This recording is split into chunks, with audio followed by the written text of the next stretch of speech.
Mes chers amis, mes chers frères et sœurs en Jésus-Christ,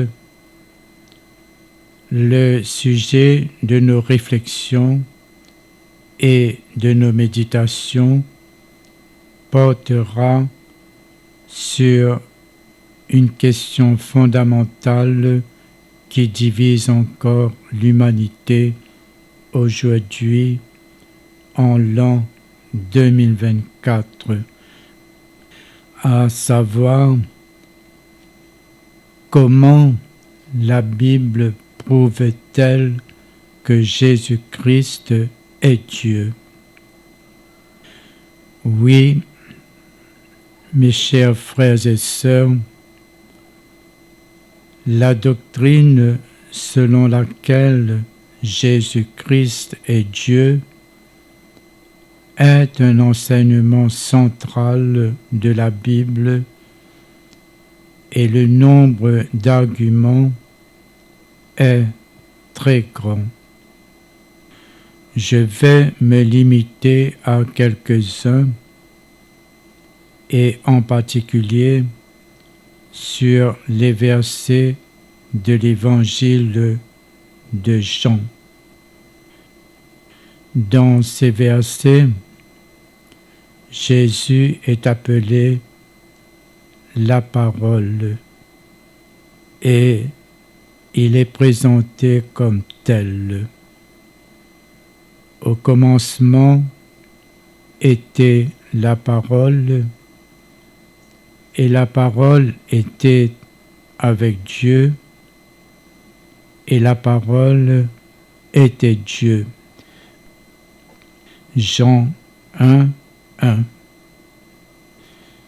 Ce verset montre que Jésus est Dieu et il est un avec Dieu.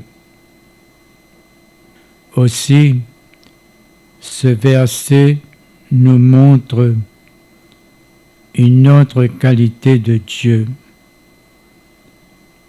Le deuxième verset de ce chapitre répète et met l'accent sur la vérité du premier verset quand il dit « Elle était au commencement avec Dieu ».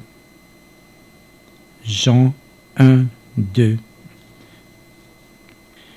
Et la parole, c'est-à-dire Jésus-Christ, a été faite chair et elle a habité parmi nous, pleine de grâce et de vérité.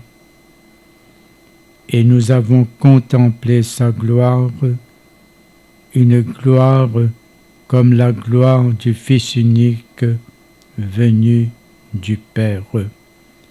Jean 1, 14.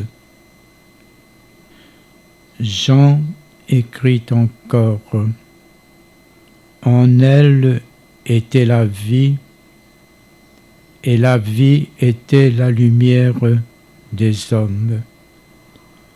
La lumière luit dans les ténèbres, et les ténèbres ne l'ont point reçue. » Jean 1, 4, 5. Oui, mes chers amis, au début, quand Dieu créa le ciel et la terre, Jésus-Christ a été, parce qu'il est éternel, parce que Dieu est éternel. Toutes choses ont été faites par elle, et rien de ce qui a été fait n'a été fait sans elle. Dieu le Père a créé le monde par son Fils Jésus-Christ. Par lui ont été faites toutes choses sans exception. Il fut un temps, mes chers amis, où certaines personnes qui s'appelaient scientifiques ont essayé de convaincre l'humanité que l'origine de la vie est dans les protéines et que le jour où les gens seront en mesure d'obtenir des protéines artificielles, ils seront en mesure de créer des âmes vivantes. De nos jours, ils ont pu obtenir des protéines artificielles, mais ils n'ont pas pu créer la vie parce que la vie est dans Jésus-Christ et seulement lui donne la vie. Et si quelqu'un essaie de dire, mes chers amis, que le terme la parole dans ces versets de l'évangile de Jean ne se réfère pas à Jésus, il doit tenir compte de la conclusion de la fin de ce paragraphe biblique qui dit « Jean le Baptiste a rendu témoignage et s'est écrié « C'est celui dont j'ai dit, celui qui vient après moi m'a précédé, car il était avant moi. » Et nous avons tous reçu de sa plénitude et grâce pour grâce, car la grâce et la vérité sont venues par Jésus-Christ. Oui, personne n'a jamais vu Dieu. Le Fils unique qui est dans le sein du Père est celui qui l'a fait connaître. Jean 1, 15, 18.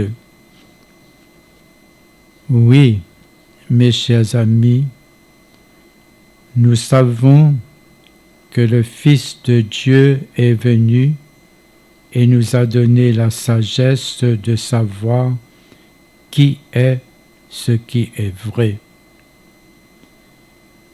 Et nous sommes en lui qui est vrai, Jésus-Christ, son Fils.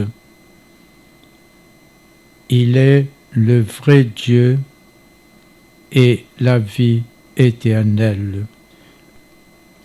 Jean 5, 20. La Bible présente encore plusieurs arguments en faveur de la divinité de Jésus-Christ. Voici quelques-uns des principaux éléments. 1. Déclaration directe de Jésus. Dans Jean 10, 30, Jésus affirme « Le Père et moi, nous sommes un ». Les Juifs ont compris que c'était une revendication de sa divinité. 2. Jean 8, 58 est un autre exemple où Jésus dit « Avant qu'Abraham fût, je suis ». Cette déclaration a également suscité des réactions fortes. 3. Témoignage des apôtres. Jean 1,1 déclare que la parole était Dieu et Jean 1,14 dit que la parole s'est fait homme, indiquant clairement que Jésus est Dieu incarné. 4. À la question « Qui prétends-tu être ?» Jésus a répondu « Votre ancêtre Abraham a été rempli de joie à la pensée de voir mon jour. Il l'a vu et il s'est réjoui. » Les Juifs lui dirent « Tu n'as pas encore 50 ans et tu as vu Abraham. » Jésus leur dit « En vérité, je vous le dis, avant qu'Abraham soit né, je suis. » Là-dessus, ils prirent des pierres pour les jeter contre lui. Oui, mes chers frères et sœurs, dans la Bible, le Nouveau Testament, la divinité du Christ Jésus est clairement affirmée par le Christ lui-même et par les apôtres.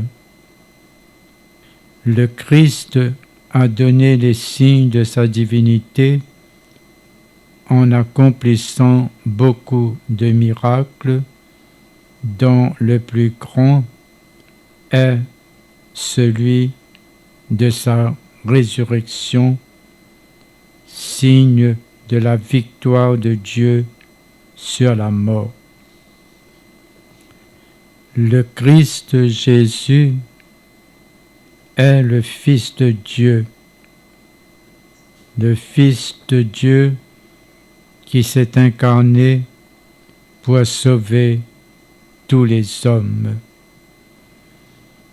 Dans les dernières paroles qu'il adressa aux disciples, le Christ Jésus dit « Allez donc de toutes les nations, faites des disciples, les baptisant au nom du Père et du Fils et du Saint-Esprit. Et moi, je suis avec vous pour toujours, jusqu'à la fin du monde. » La divinité du Christ est un mystère qui dépasse la compréhension humaine. Le Christ est vraiment Dieu. Il n'est pas une créature céleste ou divinisée. Il n'est pas un Dieu inférieur au Père. Il n'est pas un homme adopté comme fils de Dieu. Il n'est pas simplement un homme, car en s'incarnant, il a pris une nature humaine et donc possédé de deux natures, divine et humaine, dans l'unité de sa personne. Lorsque le Christ Jésus déclare qu'il a le pouvoir de pardonner les fautes, les erreurs, ce que nous appelons le péché, il n'y a que deux options possibles. Soit il blasphème, soit il est Dieu. Pour les Juifs et les autres confessions religieuses qui rejettent le Christ en tant que Dieu, c'est la première option. Mais pour les fidèles qui suivent Jésus, il n'est autre le point culminant du pardon divin dans l'histoire de la création. Oui, mes chers frères et sœurs, certaines personnes rejettent la divinité de Jésus, tandis que d'autres la considèrent comme un élément essentiel de leur foi. La question de la divinité de Jésus est donc complexe et sujet à des débats théologiques depuis des siècles. Car l'adoration est réservée à Dieu seul, ce qui soulève la question de savoir pourquoi Jésus serait adoré s'il n'était pas divin. Dans le Nouveau Testament, mes chers frères et sœurs, Jésus est appelé par des titres qui sont traditionnellement associés à Dieu. Seigneur, Kyrios en grec, un terme utilisé pour désigner Dieu dans l'Ancien Testament. De plus, Jésus se réfère à lui-même comme « je suis », par exemple dans Jean 8, 58, ce qui rappelle le nom de Dieu donné à Moïse dans l'Ancien Testament. Exode 3, 14. Oui, mes chers amis, la Bible enseigne que le Dieu vivant et vrai est venu un jour dans ce monde et a vécu ici-bas comme un homme. Cela signifie que parmi tous ceux qui ont vécu sur la terre, il n'y a qu'une seule personne qui, en plus d'être homme, est Dieu. Quelle est cette personne qui est à la fois Dieu et homme? Bien sûr, c'est notre Seigneur Jésus-Christ. Oui, mes chers frères et sœurs, Jésus était de plusieurs manières différent de tous les autres hommes. Sa naissance était surnaturelle. Il a vécu une vie sans péché. Il a dit qu'il était Dieu. Il nous a montré qui est Dieu. Il a accompli des œuvres que nul homme ne peut faire. C'est pourquoi le Seigneur lui-même nous donnera un signe. Voici, la Vierge deviendra enceinte, elle enfantera un fils et elle lui donnera le nom d'Emmanuel, c'est-à-dire Dieu avec nous. Ésaïe 7, 14. Jésus a dit qu'il était lui-même le chemin pour aller au ciel et le chemin pour aller à Dieu. Il est le seul chemin. Il a dit également, « Je suis le chemin, la vérité et la vie. Nul ne vient au Père que par moi. » Jean 14, 6. Oui, mes chers amis, après avoir exploré tous ces récits de la Bible, en particulier l'évangile de Jean, le témoignage des apôtres, l'affirmation de Jésus lui-même et l'affirmation du prophète Ésaïe, force est de constater les 4 choses suivantes. 1. L'évangile de Jean qui dit ceci. Au commencement était la parole, et la parole était avec Dieu. Elle a été faite chair, et elle a habité parmi nous, pleine de grâce et de vérité. 2. De l'affirmation de Jésus lui-même à la question qui lui a été posée. Qui prétends-tu être? Jésus a répondu, votre ancêtre Abraham a été rempli de joie à la pensée de voir mon jour.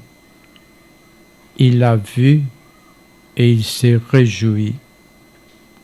Les Juifs lui dirent, tu n'as pas 50 ans et tu as vu Abraham. Jésus leur a dit, en vérité, je vous le dis, avant Abraham soit né, je suis. 3. L'affirmation du prophète Ésaïe qui dit encore ceci. Voici, la Vierge deviendra enceinte, elle enfantera un fils, elle lui donnera le nom d'Emmanuel, c'est-à-dire Dieu avec nous. Ésaïe 7, 14. 4. Témoignage des apôtres. Jean 1, 14 dit « La parole s'est fait homme », indiquant clairement que Jésus est Dieu incarné. Alors, mes bien chers frères et sœurs, aujourd'hui encore, en l'an 2024, nous qui sommes chrétiens et qui avons eu la chance de connaître Jésus-Christ notre Sauveur, restons dans l'affirmation de notre foi et allons proclamer et faire connaître à nos frères et sœurs des autres professions religieuses qui n'ont pas eu la chance de connaître tous ces récits des évangiles et qui rejettent la divinité de Jésus. Ainsi, de l'affirmation de Jésus lui-même qui a dit « Le Père et moi, nous sommes un. Oui, le Père et moi, nous sommes un. Ce qui signifie Jésus-Christ notre Seigneur est bien Dieu égal du Dieu le Père. Oui, Jésus-Christ notre Seigneur est bien Dieu égal du Dieu le Père. Merci, merci, merci pour tout, Seigneur.